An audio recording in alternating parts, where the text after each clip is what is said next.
All right, here we are. Hey, you know what? I told you yesterday I'd be here again today. Did you miss me?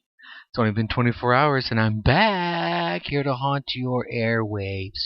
Put a little bug of happiness in your ear. Put a little bug of success. Give you some tips to say, dude, I can do that.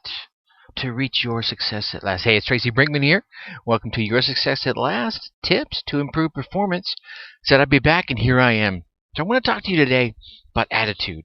I'm one of those gentlemen that's really blessed with a generally good attitude. People go, man, you were always happy. Well, I'm not always happy. I mean, I just spend a lot more time happy than sad. I don't overly look at always the positive. Try to keep a little reality in there. Keep yourself in check. But definitely attitude has a direct impact on your success. I mean, no matter how you define success, whether success to you is being a good student, having a profit-generating business, being that businesswoman that runs a team, raising a child, making that child to be ready for anything the world has to offer. And God knows, looking at the past couple of years, who knows what it's going to offer tomorrow versus what it's offered in the past, right? So you got to get them ready. Your attitude, whether it's positive or negative, is going to have a direct impact on the quality and the quantity of your success, right? And the success of all those people that you touch as you go through your life. So I want to help you with how to put your I can'ts to rest. I want you to have a sign up there that says, here lies I can't. R.I.P. Rest in peace. You see, your attitude really is primarily driven by a couple of things. It's driven by your past, your present. Well, actually, it's driven by what you focus on, whether that be your past or your present or your future, even more so. I mean, because if you focus on the successes that you've had in the past, be they large or small, then you're going to have a more positive outlook towards your future, towards your now, towards your past. I mean, if you spend all your time saying, man, look at all the great work I did. I was a good student. I got A's and B's. I was known. I was popular with my circle of friends. People respected me for what it is I did. I wasn't great at everything, but there was a couple of things I was pretty gosh darn good at. You feel good about that. Now, on the flip side, however, if you focus on just what you didn't accomplish, and your future is probably going to be a little clouded by those events and those tasks that you didn't do or that you didn't do well. Man, I didn't make honor student. I didn't make valedictorian. I wanted that so bad. I was tried out to be the lead role in the drama club. Didn't get that either. I mean, you can certainly see how this can cloud your judgment, how it can impair your view of the future. Let me give you a small example of such a I can't focus attitude, how it comes from our own experience. One of the things I've been blessed with, I could say, is a gift for drawing. I'm no Picasso, but I can throw down with a pencil pretty good. And for a long time, I remember as I grew up, I could draw almost anything I could see: birds, tanks, cats, airplanes. Even the human body were some of the topics I really enjoyed drawing.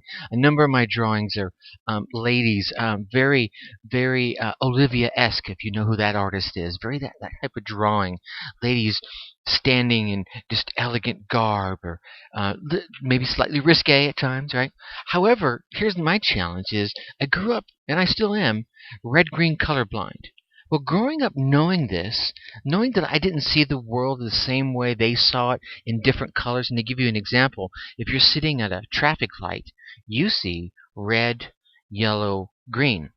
I see red, yellow, white. So that kind of gives you an idea of how my eyes see things a little differently. Maybe I need some grass-colored glasses or something like that. But needless to say, this really led me to believe that I really couldn't draw or paint in color. I could draw my heart out with a pencil, and I got really good at creating this shading technique that made it look so real. Well, the self-limiting belief about color did follow me well into my 30s, and I decided, you know what? I'm going to give this a shot. I'm going to bury this I can't do attitude when it comes to color. And I put down my pencil, and I picked up a painting kit, and a video set I found, done by Bob Ross. And he did a lot of public broadcast TV episodes, and I caught a few of those, and I thought, you know what? He makes it look so easy. Then I saw the kit for sale at my local craft store, and I went in and I bought it. And about a week later, I had painted my first lakeside sunset scene with wispy clouds and a proud tree line. Now, I have to be honest with you. This was no Picasso, but I still felt that pride that one feels when they overcome an obstacle in their life. Something I felt I couldn't do, I did it. And that's the moment I decided from then on, I'm going to spend some time putting my I can'ts to death. So I sat down shortly thereafter, probably a couple of weeks after, writing all the things I'd ever thought, even for a split second, that I could not do. See, this is the first step of really taking your can'ts down the death row. You know, it's like dead man walking. I want your I can'ts to be walking down that last green mile. I sat down a weekend, and I wrote for what was probably 40, 50 minutes, but it seemed like hours, because my mind was just dwelling all these ugly things. However, after I spent all this time, I had emptied my entire brain with all the I can'ts I had ever entertained, even for a moment, like I said earlier. Things like, I really can't speak in public. I'm not that good. I can't lead a team of Fortune 500 or Fortune 10 people, of employees. I certainly can't raise a child alone. I can't play drums. I can't do this. I can't do that. One thing after another filled the papers that I was writing on. I felt like I exhausted every single one of my I can'ts to the fullest before I stopped. And then I took each of the pieces of paper, folded them neatly in half, walked out on my back deck, ignited my gas grill, pulled the grills off, and started burning each one of my I can'ts one by one. My funeral burial by fire, you could call it. And as I was doing this, I was saying to myself a more positive reinforcement of the things. Like, I can speak in public, just need a little training, right? Go to Toastmasters. I can lead a team of Fortune 500 employees, especially if we have the same goal in mind. I can raise my child alone because you know what?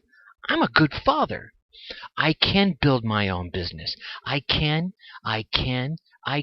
One by one, I burned my can'ts, and they melted. Right? It was a piece of paper, Tracy. Really, up in smoke they went. They met their final demise.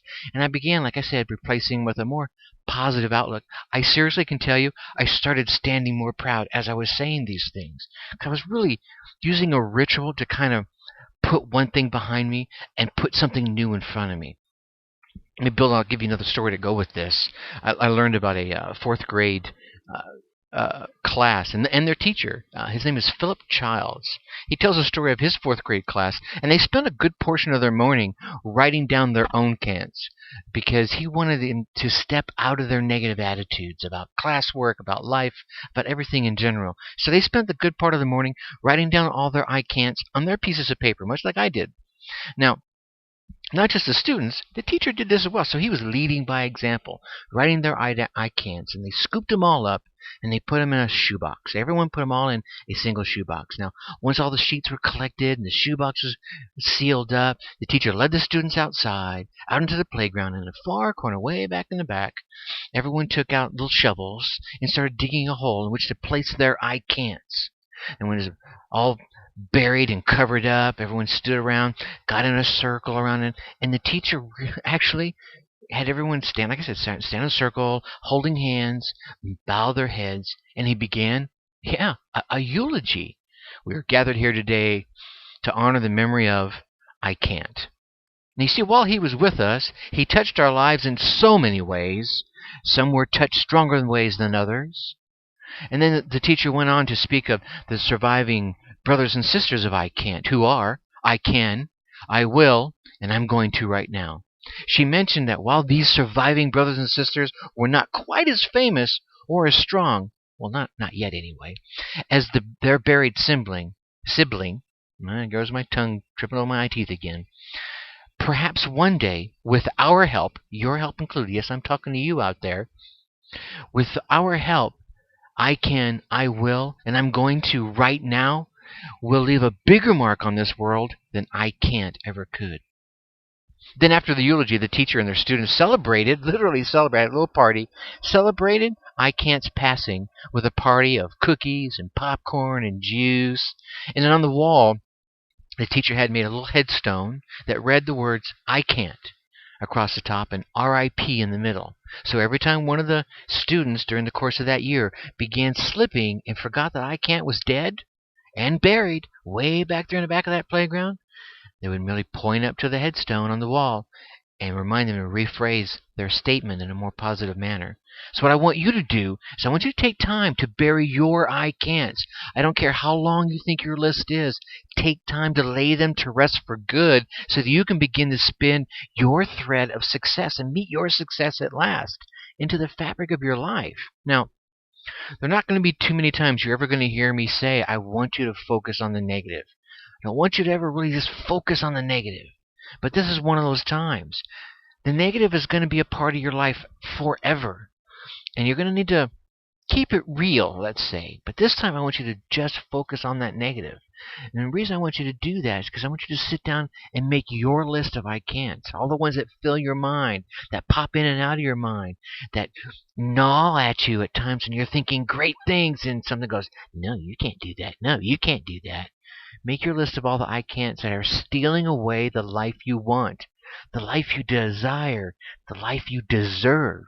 Write them one by one until you feel you've listed out all your I can'ts. Could be 5 minutes, could be 10 minutes, could be 15 minutes. And then take that list, I want you to set it aside. And then come back to it to next day. And the reason I want you to wait 24 hours is because you may come up with a couple of more. Oh, wow, I totally forgot this. So that way you can capture them all. Carry the list with you. But then the next day, I want you to go through some ritual. I don't care whether it's the Viking-style burial by fire or if you follow the more traditional fourth grade class method of burying it literally in a box out in your playground, right? In your backyard, in your front yard. Go to some place. But whatever method you use, I want it to be meaningful to you. Maybe you tear them in little bitty shreds and you flush them down the toilet. Whatever it takes. Something where you're going to giggle, you're going to laugh, you're going to remember, and you're going to start restating things in a more positive manner so that you can start standing more proud, as I told you I did earlier. And then restate them loudly with pride. I can. I will. I'm going to right now. And even if you need to put little qualifiers in there like I did, go ahead. Yeah, I can speak in public. I just need a little training. Good, I'm going to go get it. Fine. And then lastly, celebrate the laying to rest of your I can'ts. Go out and do something special for you. Not your mom, not your dad, not your spouse, not your kids, not your siblings. For you, this is your laying to rest. This is your last green mile of your I can't. Something that will mark this day in your memory. That way, when the ghost of I can't tries to haunt your mind the next time, you'll be reminded of their demise. You'll be reminded of your ritual burying of your I can'ts. And then you'll hopefully will be able to turn towards the brothers and sisters of I can, I will, and I'm going to right now. Until next time, remember, tomorrow we're going to be talking about, what are we going to be talking about? Oh, yeah, that's right, the 3 fundamental tenets of success. Until then, ladies and gentlemen, think successfully and take action.